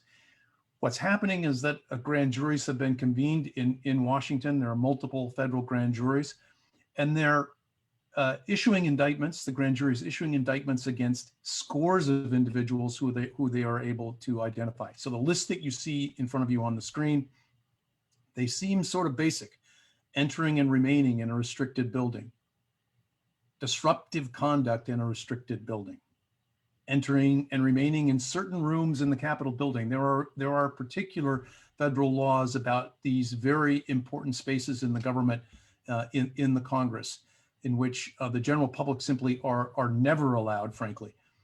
The crime of parading, demonstrating, or picketing inside the Capitol building, that is not a place in which picketing or demonstrating is allowed. Unlawful entry of a restricted building, which the Capitol building certainly was.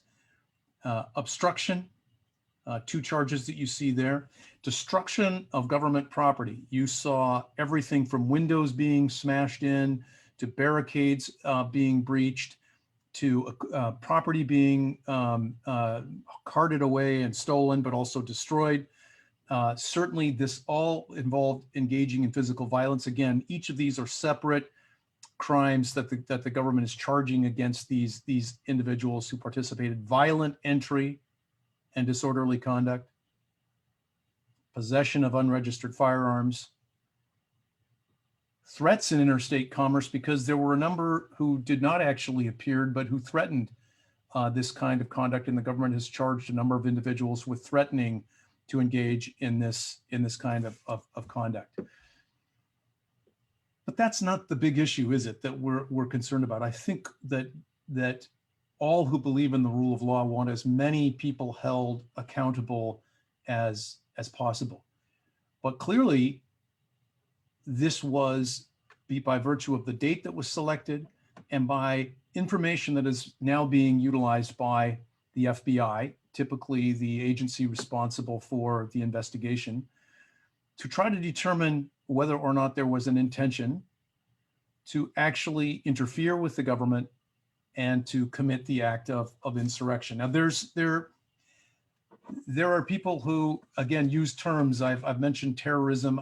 Let's put terrorism aside for a moment. I hear that what occurred on January 6th was certainly an act of domestic terrorism. Many have said this. That is incorrect in my judgment. These activities were not done to cause fear. They were not indiscriminate. They were not meant by the nature of their indiscriminate conduct to bring change.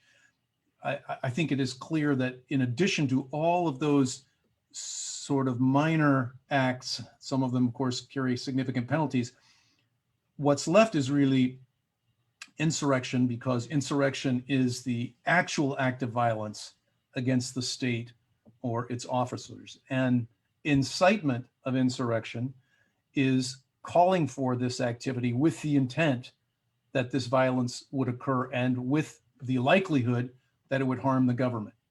So that's important, because I just want to finish with a discussion about whether, in fact, these charges could be brought against the now former president of the United States. So if we consider the question of conspiracy, you should all continue to look at the newspaper and observe as these charges continue to change. The Oath Keepers, the other individuals who were organized, whether they be Proud Boys or some whom they identify as QAnon supporters, were clearly communicating among themselves before January 6th. Those will be important evidentiary points that will be made by the FBI and through its federal prosecutors in the Department of Justice. And they will show, and I think that the evidence that they're gathering, the investigation is showing that there was both identification of a target, that is the Congress, a date selected January 6th, organized efforts to bring people to Washington, and of course, on the day of the event of January 6th, it appears now that tactics were being employed that could only have been accomplished by military-style planning to enter the Capitol, to seize members of Congress, to perhaps injure them, to perhaps kill them.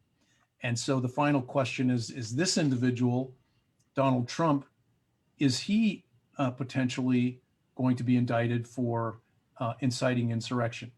That is a decision that will be made, ultimately by a federal grand jury, but in the first instance by the soon-to-be confirmed Attorney General of the United States, Merrick Garland, and he will decide whether the president's comments, whether the president, having arguably summoned this crowd, which became a mob, which became a violent mob attacking the United States Congress, whether that was his intent. Now, if you ask me as a former federal prosecutor, would I like to be making the argument based on these facts that this individual incited insurrection? I will say yes. I think that it is clear what his intent was. I think that his actions in terms of bringing these individuals, asking them to come here, giving a speech which was designed to incite them, that they in fact then did walk down Pennsylvania Avenue and engage in a violent attack against another branch of Congress.